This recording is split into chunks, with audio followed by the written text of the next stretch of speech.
Welcome to McPlum, simple solutions served daily.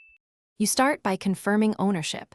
Check the watch model and serial number, and get the owner's Apple ID credentials.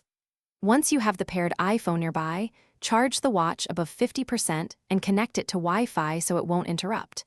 Make sure the owner agrees to proceed. Sign-in is required. Next, open Settings on the iPhone and go to the Watch app. This moves us immediately into the unpairing and activation lock removal steps.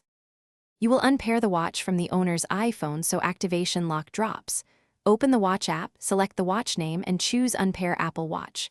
When prompted, enter the owner's Apple ID password. This is what removes activation lock on Apple servers. If unpairing fails, instruct the owner to sign into iCloud.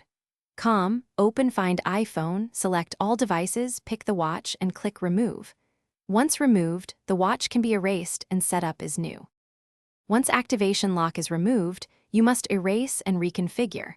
On the watch, go to Settings, General, Reset, and erase all content and settings.